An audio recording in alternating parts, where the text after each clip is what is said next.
वाच्य तीन प्रकार के होते हैं, कर्तृवाच्य, कर्मवाच्य और भाववाच्य। सबसे पहला वाच्य पढ़ेंगे हम कर्तृवाच्य। आज की वीडियो में हम वाच्य के बारे में जानेंगे।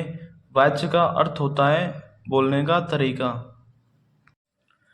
जब वाक्य में प्रयुक्त क्रिया का सीधा और प्रधान संबंध कर्ता से होता है, अर्थात क्रिया के लिंग वचन कर्ता के अनुसार प्रयुक्त होता है, उसे कर्तृवाच्य कहते हैं। कर्तृवाच्य में क्रिया सकर्मक तथा अकर्मक दोनों हो सकती हैं। आदरार्थ आपके लिए क्रिया सदैव बहुवचन में प्रयुक्त प्राकृतिक क्रिया वाले वाक्यों में कर्तृवाच्य होता है।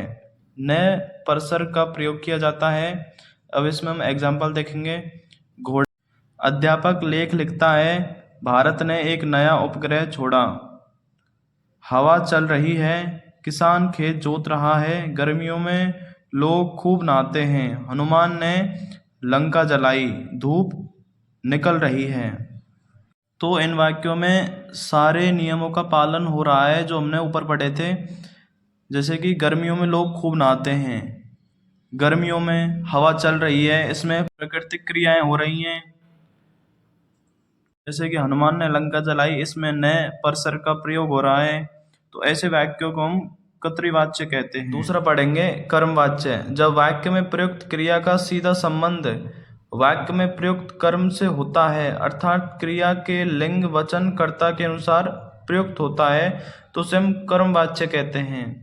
कर्मवाच्य में सदैव सकर्मक क्रिया ही होती है।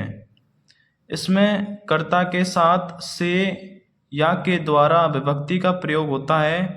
अब इसमें हम एग्जाम्पल देखेंगे। छात्रों के द्वारा वाच्य पढ़ा गया, अध्यापक के द्वारा लेख लिखा गया, पुस्तक लड़के के द्वारा पढ़ी गई, मेरे द्वारा गिलास तोड़ा गया, निहारिका से गीत गाया गया, रमेश के द्वारा चित्र बनाया गया, बहादुर बच्चों को पुरस्कार दिया गया।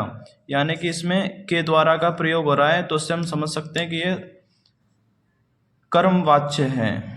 साथ ही इसमें सकर्मक क्रिया का भी प्रयोग हो रहा है। सकर्मक क्रिया का हम पता इस तरह लगा सकते हैं, जैसे कि अध्यापक के द्वारा लेख लिखा गया, तो हम इसमें प्रश्न पूछ सकते हैं क्या लिखा गया, तो इसमें हमें उत्तर मिल रहा है लेख। तो इस तरह हम सकर्मक क्रिया का पता लगा सकते हैं। जब वाक्य में प्रयुक्त क्रिया न तो कर्ता के अनुसार होती है न कर्म के अनुसार, बल्कि असमर्थता के भाव के साथ हो, वहाँ भाववाच्य होता है। भाववाच्य में सदैव अकर्मक क्रिया होती है, यानी कि इसमें कर्म का प्रयोग नहीं होता। भाववाच्य में अन्य पुरुष एकवचन पुल्लिंग का प्रयोग होता है। भाववाच्य में कर्ता करण कारक में न और को का प्रयोग होता है। भाववाच्य में असमर्थता का भाव व्यक्त होता है, जैसे कि चला नहीं जाता, पढ़ा नहीं जाता।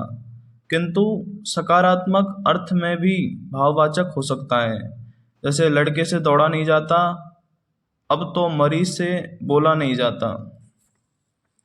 एग्जाम्पल देखेंगे भाववाच्य के। मरीज से चला नहीं जाता, अब लता से गया नहीं जाता, मुझसे खेला नहीं जाता, अमन से पढ़ा नहीं जाता, नीता से दौड़ा नहीं जाता, राम ने रावण को मारा। यानी कि इसमें कर्म और करण कारक का प्रयोग हो रहा है। अध्यापक ने बच्चों को वाच्य पढ़ाया, गर्मियों में खूब नहाया जाता है। इसमें न तो कर्ता है और न ही इसमें कर्म है। इस तरह कर्तृवाच्य, कर्मवाच्य और भाववाच्य हमने आसानी से खत्म कर लिए हैं।